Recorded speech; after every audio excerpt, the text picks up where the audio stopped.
Hello students, आज इस video में हम केस के बारे में पढ़ेंगे। मेनली केसेस जो हैं वो 3 टाइप्स के होते हैं: nominative case, objective case and possessive case. Nominative case क्या होते हैं? A noun is said to be in the nominative case if it is the subject of a verb. कोई भी नाउन तब नॉमिनेटिव केस कहलाता है जब वो किसी वर्ब का सब्जेक्ट होता है। For example, he laughed loudly, इसमें आपका वर्ब क्या है? Laughed. Okay, he is the pronoun, तो प्रोनाउन यहाँ पे बन गया सब्जेक्ट, तो ये है आपका सब्जेक्ट। तो ही जो है आपका नॉमिनेटिव केस हो गया। नॉमिनेटिव केस में नाउन या प्रोनाउन दोनों ही हो सकते हैं। और नॉमिनेटिव केस का एक आइडेंटिफिकेशन करने का एक तरीका है कि इसमें हु से क्वेश्चन पूछा जाता है। जैसे इसमें हम क्वेश्चन पूछ सकते हैं, हु लाफ्ड लाउडली। ये क्वेश्चन पूछा, कौन हंसा? वो हंसा, तो उसके लिए ही होगा नॉमिनेटिव केस। इसी तरीके से नेक्स्ट एग्जांपल है, ही बॉट अ कैप, उसने एक कैप खरीदी, तो इसमें वर्ब क्या हो गया? बॉट, और आपका सब्जेक्ट हो गया, प्रोनाउन है ही। तो who bought a cap, question हमने क्या पूछा? हु बॉट अ कैप, तो आंसर मिला ही, तो ही इसका नॉमिनेटिव केस है। And the third example is Ben was a dancer.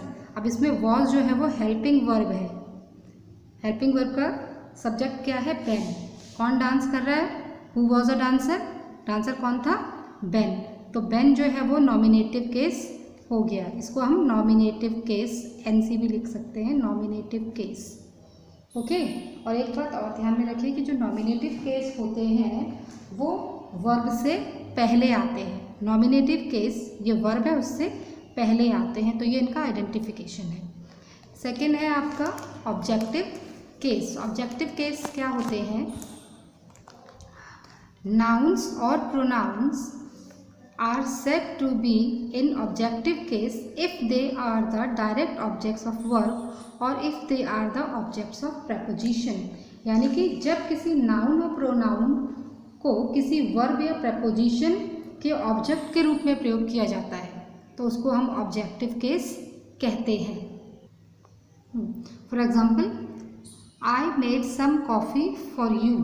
इसमें और एक बात और ध्यान रखिए, जो ऑब्जेक्टिव केस होते हैं उसमें 2 टाइप के ऑब्जेक्ट्स होते हैं। एक डायरेक्ट ऑब्जेक्ट हो सकता है और एक इनडायरेक्ट ऑब्जेक्ट हो सकता है। जैसे कि इस सेंटेंस में I made some coffee for you, तो इसमें जो कॉफ़ी है वो हो गया डायरेक्ट ऑब्जेक्ट एंड यू जो है वो हो गया इनडायरेक्ट ऑब्जेक्ट। ओके, और उसमें आई तो हो गया आपका सब्जेक्ट, मेड हो गया आपका वर्ब।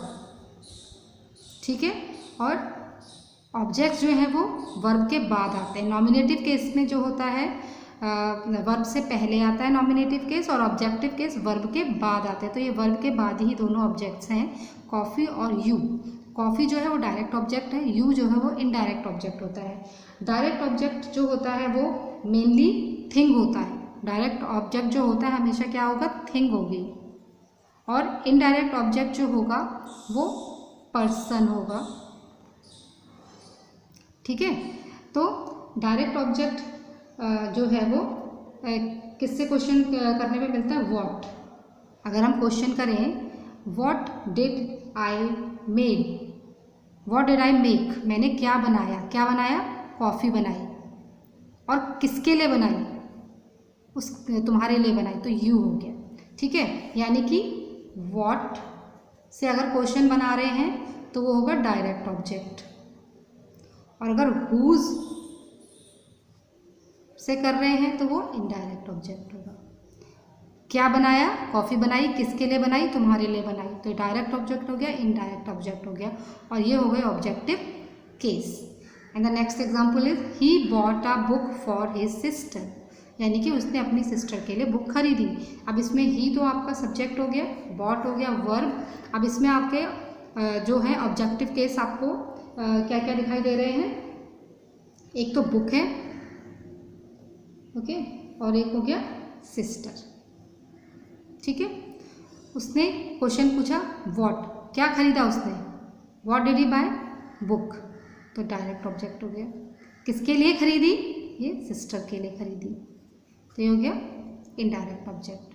ठीक है, नेक्स्ट है my grand mother bot me a ring. इसमें क्या कह रहा है वो, सब्जेक्ट क्या हो गया, माय ग्रैंड मदर, बॉट हो गया वर्ब, उसने क्या खरीदा, रिंग खरीदी, तो रिंग क्या हो गया, डायरेक्ट ऑब्जेक्ट। किसके लिए खरीदी, मेरे लिए खरीदी, तो ये इनडायरेक्ट ऑब्जेक्ट हो गया। Understand.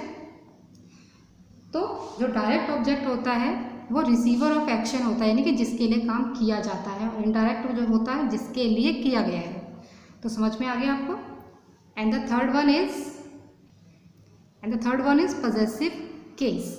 Possessive case, a noun is said to be in possessive case if it denotes possession or ownership। इसमें हम किसी का स्वामित्व या ओनरशिप दिखाते हैं, जैसे example the girls room, girl का रूम, लड़की का कमरा, यानी कि कमरा किसका है, गर्ल का है, यानी कि ओनरशिप किसके रूम में, गर्ल की है। द क्वींस कमांड, कमांड कौन दे रहा है, क्वीन देगी, यानी कि कमांड पे किसकी ओनरशिप है, क्वीन की ओनरशिप है।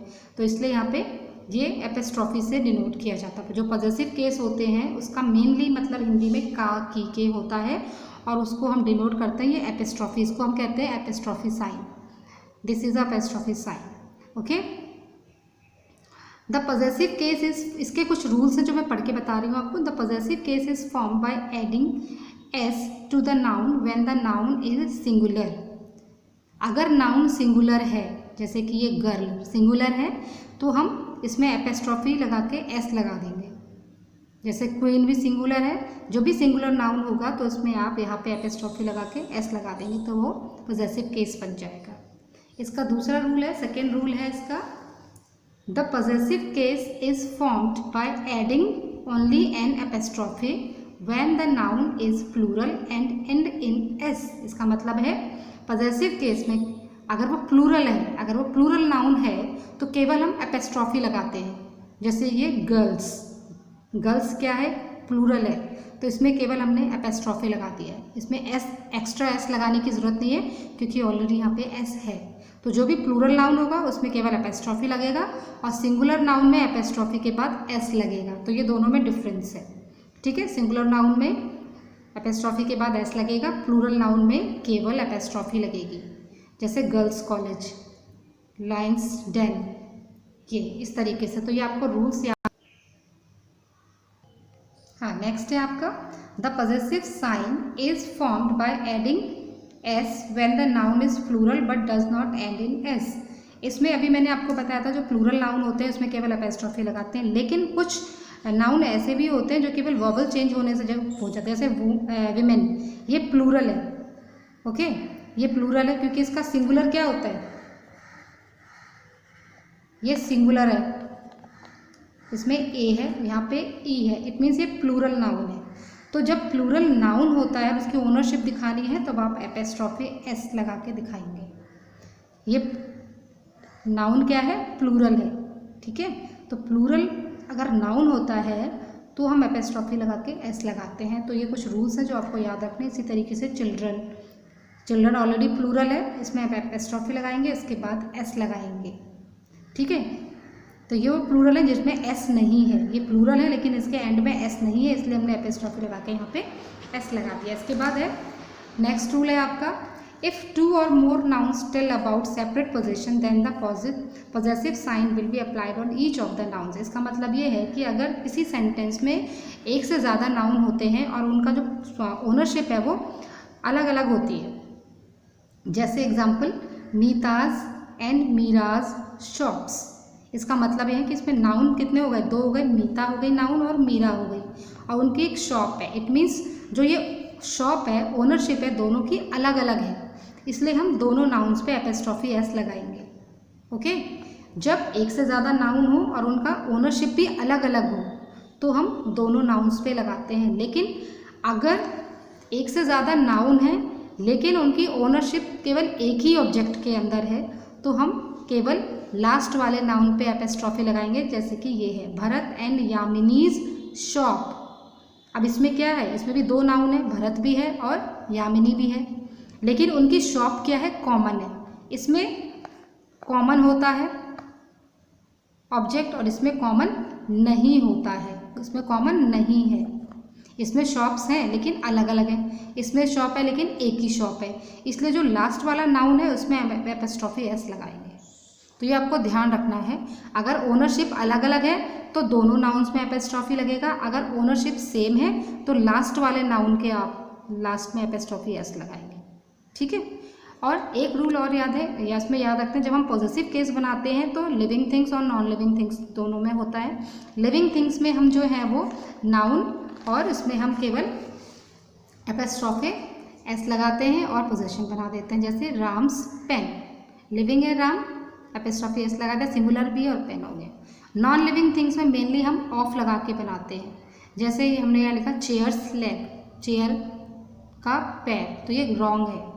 इसमें हम ये नॉन लिविंग थिंग है तो हम इसे क्या करेंगे, the leg of the chair, यानी कि चेयर का लेग। तो इसी तरीके से ये केसेस के बारे में मैंने आपको बताया था। आई होप आपको समझ में आए होंगे। Thank you.